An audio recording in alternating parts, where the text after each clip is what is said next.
everyone. My name is Whitney Cretal, and I'm a board governance consultant with Invest Incredible here at Gulf Coast Community Foundation. Today's webinar is titled Adapting Your Strategic Plan in Uncertain Times. Now, I have been in the nonprofit trenches for nearly 3 decades, and my mantra all this time has been there's one thing you can count on, it's change, so don't get too comfortable. But 2020 has just taken that to an entirely new level. And even though there really is not a playbook for what we're experiencing, there is good news, and that's if your organization has already exercised its strategic planning muscle, that is a strength that you can utilize. But right now, I see 2 challenges for organizations that have a pre-COVID strategic plan. And the first is that because those plans were developed in such a different environment, that some parts, particularly when it comes to priorities, I think, may no longer be relevant. And we're going to look at how to update those plans for relevance today. And the second challenge is that many organizations have plans that didn't carry all the way through to operationalizing their strategy, or they don't have an implementation process in place to make it a living plan. And we'll address how to fix that also. So our agenda starts with the importance of strategic thinking and planning to both governance and operations across the organization. And then we'll talk about the steps for adapting your plan. First, getting ready some logistics and information that you want to gather about what has changed in the environment since your last planning effort. And that really is going to form the foundation and the basis for all the leadership conversations that are going to happen throughout the exercises that follow. Now, this is not a comprehensive strategic planning process, and we're really just focusing on adapting the core elements that are the most important for decision making during a crisis. And so those are going to include the mission, looking at priorities, how to choose high impact strategies, and turning those into an action plan. And then I'll have some tips for implementation to keep it a living plan and not a document that's collecting dust on the shelf. And finally, I'm going to share several types of support that Gulf Coast is making available to you to do this work, including a supplement to this webinar in the form of a written toolkit. Strategic planning really answers 2 questions. Where are we going and how are we going to get there? And by its nature, it's a proactive process with the understanding that the future of the organization can be influenced by the choices that we're making right now. And the core elements of a strategic plan, the mission and the priorities in particular, are really critical to so many governance and operations processes across the organization. And really, they create some alignment among all of these things, including writing your case statement for fundraising and the messaging in strategic communications, setting goals for the executive and evaluating that person's performance, budgeting in particular to make sure that you've lined up resources to match your priorities, and recruiting human talent to the organization, board members, staff, and volunteers, and really acting as an overall litmus test when you're doing organizational decision making. So particularly when things are changing quickly and or you have limited resources, it's even more important to know really clearly what your priorities are, because that tells you what you need to preserve and what potentially you might be able to let go of. So your strategic plan creates this framework for making decisions about the direction of the organization, and then it provides some guardrails to keep the organization on that path.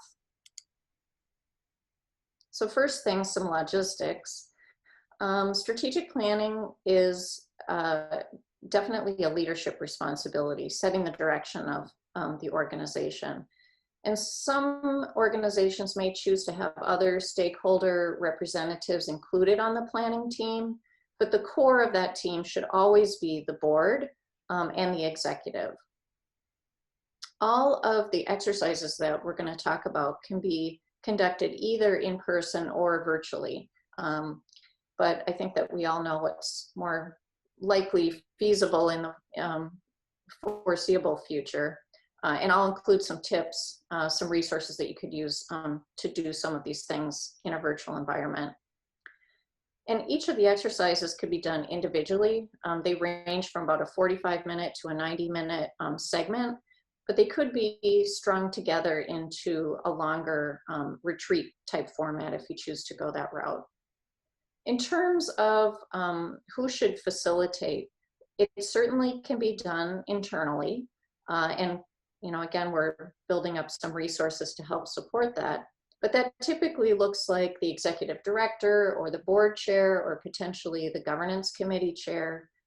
And the thing that you sacrifice when someone internal is facilitating is that they can't be participating. And so you lose that important leader's voice at the table during the process. So for that reason, outside facilitation is always preferable, but we recognize that that's not always possible. You might be wondering, what about values and vision? Values, again, are the core beliefs or what the organization stands for. And the vision is a long-term picture, really, of the desired future state of the community that you're trying to achieve by fulfilling your mission. And these are really important pieces of a strategic plan, but they are the most enduring. And so the chances are, if you already had those elements in your pre-COVID strategic plan, it's likely that they're still good. And if you didn't have these in your prior plan, you probably can carry on now during this disrupted time without them and postpone that work for the more normal time when you would be looking at a comprehensive strategic planning process. So there's a piece of pre-work to do in gathering information about what has changed in the environment since you last did planning. And planning should never happen in a vacuum. So the more information, the more data that you can pull together and create a full picture of what is going on out there, that will help support better decisions. So for sure, you're going to want to reach out to stakeholders for some input. And the most important voices to hear from here are your core constituents. So who are the people who you serve? You may also want to get input from staff or volunteers if that's your staffing model. And especially direct service staff in instance where you are not able to hear directly from constituents. Direct service staff may be able to help fill that gap too. And there are a few specific questions for the board, and we'll get to that in a minute. But because of this dramatic change that we've been experiencing, I'm not really recommending doing a generic SWOT. So I think what I'm calling these reinvention questions that are more tailored to this pandemic time that we're in particular are worth considering. So those include looking at changes that either already have occurred or that you anticipate in the composition of your core constituency and what their needs are. Also looking at activities and delivery methods that you may have put in place temporarily that are actually making you stronger and better and show future promise. So they might be things that you want to continue. On the other side of that, are there some pre-existing activities that the organization has been utilizing that are now of declining relevance in this new reality? And who else are your constituents working with? Who else is meeting their needs? Where do you overlap? And how might you be able to work with those potential collaborative partners to increase impact? And the final items here are a board check-in with regard to the mission specifically. So is the mission clear? Is it understandable? What is the perceived relevance at this point, given the new conditions? And what are board members feeling in terms of their level of support and love for the mission statement, the way that it's currently worded? And the responses to these items will really guide you in terms of deciding what you need to do with exercise 1. You might also want to gather some data, so some internal programmatic data, external community level indicators, if that's available and pertinent to your mission field. But whatever information you decide on, you're going to want to compile that into a user-friendly format. I like to think of this as how can we get fast absorption? And so for narrative information, it's really worthwhile to take the time to organize it by theme. And for numeric, I think that doing things that make it more visually understood, charts and graphs and dashboard type presentation is really helpful. So this compilation of information should be shared with the planning team members as pre-reading before you move on to that first exercise. And now we're ready to look at mission. So if the board responses to the mission support question from the quick scan are lower than a B, so lower than a 4 on a 5-point scale, it's probably time to revise that language. And the best missions really are the result of a group discussion rather than one person writing them. So in this leadership session, I'm suggesting starting with looking at the existing statement and identifying whether or not it has any how statements in it. So this is describing the methods that you use to implement the mission and carry it out.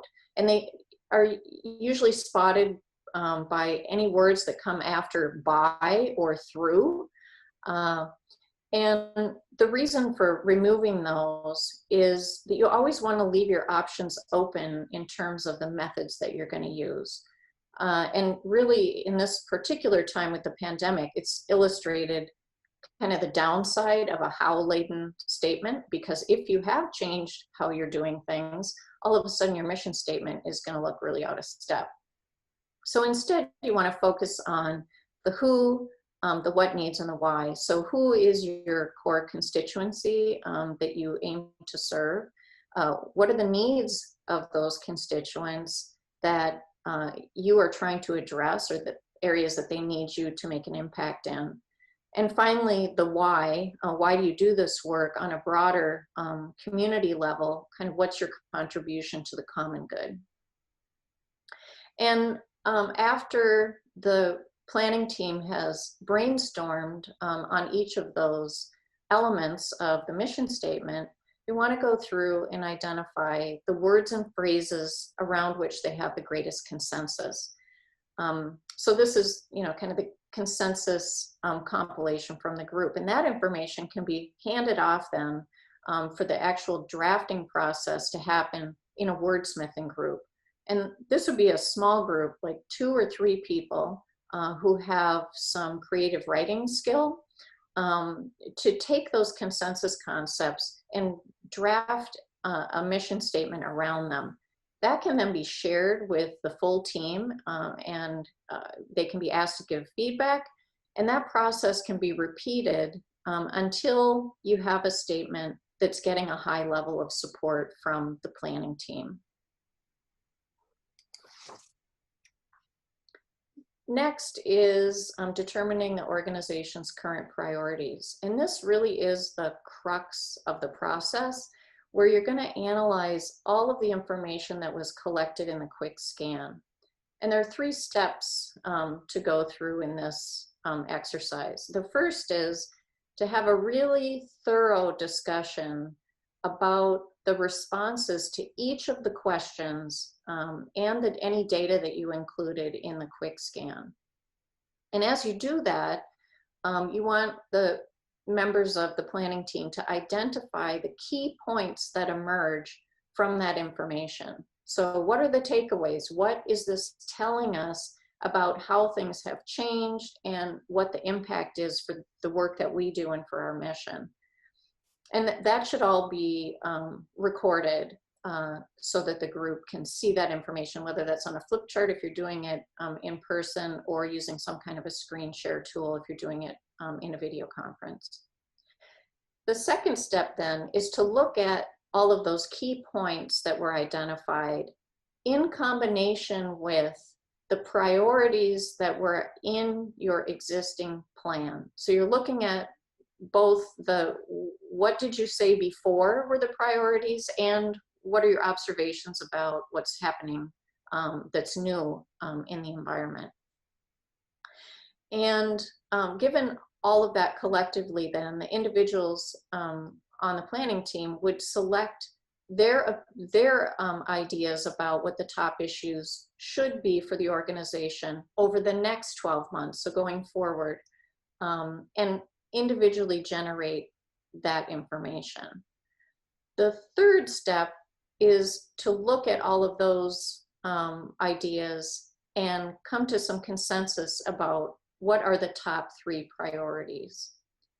And I say top 3, there really is some magic to having 3 priorities, and Jim Collins of Good to Great backs me up on this with his quote, "If you have more than 3 priorities, then you don't have any."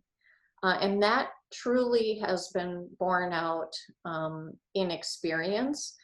I frequently see if an organization is trying to focus on more than 3 things in a given time period, it tends to be that inch thick and a mile wide, and you're spread too thin, and you're really starving all of those priorities from adequate resources to really do any of them well. So I advise, if you can limit it to 3, that really puts you in a better position to be successful in carrying those priorities out. So the result of that decision about what are the top 3 could be one of 3 things. It could be that you've just reaffirmed that all of the priorities that you previously had in the plan are in fact still good, and you want to carry them forward into the future. It could be that there are some that you had before that you'll keep, and some new ones that you'll add, so a mix. Or it could be that none of the old priorities are relevant for this next period, and that you have all new priorities identified. The result of this, I have kind of an abbreviated example of what I would call the sticky note technique on this visual on the slide. And this actually is an online tool called Note App, which you can do as a screen share. And here, all of the gray sheets are representing those top priority ideas that came from the individuals during this exercise in step 2, which would have been randomly either again on the wall or on this display as they generated them. The group then would sort by similar concepts or categories, and you can see then there's a very visual representation of where the consensus is emerging. Again, this is a really abbreviated example, but you can see the first column, the third column, and the fourth column appear to be the areas that they have the most consensus because they had the most ideas that were similar within those. So it's just a tool that can be used that can help facilitate that conversation about, of all these choices, which are the ones that are really floating to the top. Exercise 3 focuses on choosing high impact strategies. And strategies are major methods or how-tos that you use to carry out each of your priority goals. So a big how-to would be a program, a service, a pilot project, a collaborative initiative that you take on, so big chunks. And the first thing to do in this exercise is to develop a strategy screen. And that's just a fancy term for a set of criteria against which you can evaluate the different potential strategy choices within a particular goal that you're trying to carry out. And there are two that are universal really to all nonprofits. And I would recommend that you include in your strategy screen for starters. And those are, does it support our mission? And secondly, does it build on our strengths and expertise? And then you want to have a conversation about what are the additional unique to our organization criteria that we would want to include in the strategy screen. And I've given just a couple other examples here that I think are pretty pertinent to the current times. The first of those would be, does it attract resources to the organization, whether that's financial or human resources and support? Or does the strategy come with a known revenue stream, for example, if you were to take it on? And the other example that I've given here is, does it have a pandemic compatible delivery option, which is certainly a consideration at this time. So then addressing one priority goal at a time, the group is going to keep that strategy screen or criteria in front of them as they go through the process of brainstorming what strategies are going to be effective in carrying out that particular goal. And strategies could be either things that you're currently doing that you think are effective and you would want to continue. They could be existing strategies that you're suggesting modifying in some way to make them more effective, or it could be new strategies, things that you have not been engaged in previously. And while you're going through this exercise, I think it's really important to keep in mind an openness to what I would call blank slate thinking, which is asking, how would we set this up? How would we do this if we were starting from scratch today? And kind of the companion piece to that is being open to organized abandonment, which is not just what we're going to do, but again, in this world of limited resources, what are we not going to do? And this is really relevant today with all of this dramatic change, that there may be activities that you have done previously that are no longer as relevant under these different conditions. So this is really, asking the question, do we have things that we potentially could consider reallocating resources from in order to put those resources towards strategies that are going to be better able to meet the current community needs? So not just taking everything that you're currently doing as a given and trying to add on top of that, but being very intentional about analyzing what is really going to be the highest impact strategy given the particular goals that we want to move forward with. And this exercise, again, can be done using that sticky note technique in order to help reveal the areas of consensus within the strategies for each of the goals. The last exercise is developing an action plan, which will operationalize your strategy, create a clear path forward. And it's really the key that you need to have in place to keep your strategic plan nimble and living. So you'll want to determine what time frame you want to put in place for this action plan. In normal conditions, I encourage organizations to do action planning for a 12-month period. But if that it depends on your comfort level. And if that seems kind of too far out to be looking right now, you might want to choose, say, a 3 or a 6 month time frame, kind of a strategic sprint, so that you're touching back on the action planning process more frequently. And this step is really where we shift from that larger planning team, which the board was the core of, to a small group activity. This is detail work, so a group of, say, 3 to 6 people for each goal. And this level of planning is more staff driven. So it's more operational, and if you have a fair number of staff in the organization, this could be done with groups that are completely comprised of staff, preferably staff who, you could customize for each goal a group of staff whose work lines up with the content of that goal. But the executive should be a consistent person on all of these teams, and really is playing the role of being the bridge between the planning team work and the action planning work. And these small groups then will utilize that consensus information about high impact strategies that's coming from the planning team as the basis to build the action plan. If that information has come in without a really apparent ranking of the strategies for a particular goal, this group can also take the strategy screen and go through a pretty simple process, and even quantifying that to put the strategies in a rank order, so it's clear which one you want to start with and how you're going to move down the list in terms of what could go into this action plan for the time frame that you're looking at.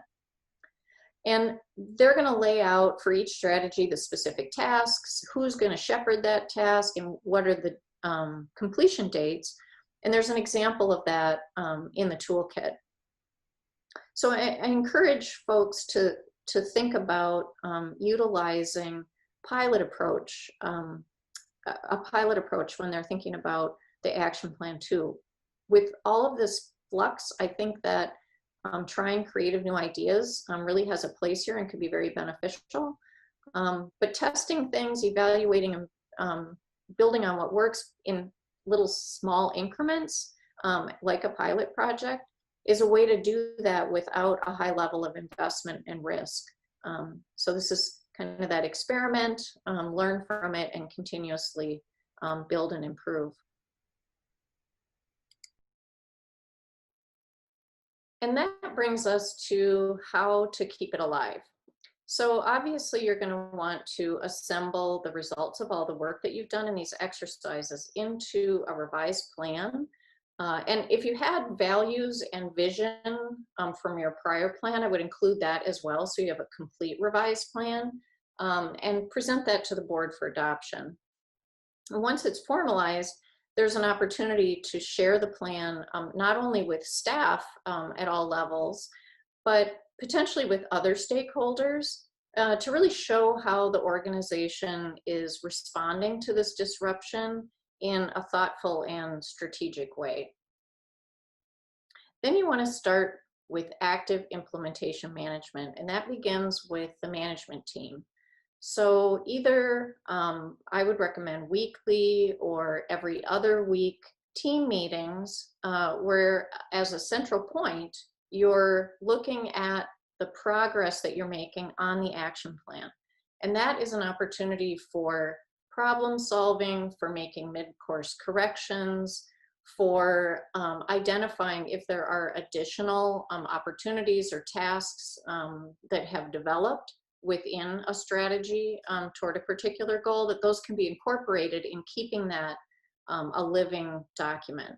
In parallel, the board should also be receiving frequent progress reviews on the action plan as you move toward these goals. And I would just recommend whatever your board meeting schedule is, if that's monthly or quarterly, but I would say at least quarterly at minimum, that they're receiving that kind of an update.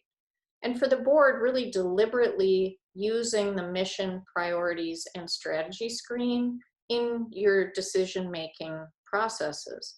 So literally keeping them in view can be very advantageous. So whether that's posting the mission on the wall or on the agenda or reading it at the beginning of the board meeting, or frankly, that can be done at the management team as well, to really keep those decision-making litmus elements in front of you as you're making those choices on a regular basis. Then the action plan is going to need to be updated. So you need to plan, schedule time, allowing to do that detail work for the next period of implementation. So whether that's you did it on a 3, a 6, or a 12-month period, before it expires, you need to get the next action plan developed. And you want to allow time to do that work and to get it to the board for approval before the current action plan is expiring. And finally, I just really encourage everyone to be conscious and deliberate about sharing and celebrating successes during implementation. That's just a huge morale boost, which everybody needs more of right now, right? So just a couple of final points. First, you can check out the resource toolkit, which will be posted on the I3 webpage, and it has the detailed instructions for all of these exercises that we've talked about today. Secondly, having a living plan is a really helpful way to navigate change by taking these strategic sprints and engaging in an ongoing cycle of learning and improvement. In fact, there's evidence from the 2008 recession that organizations that had incorporated strategic planning as a regular business process were better prepared and came out better from that economic crisis than their non-planning peers.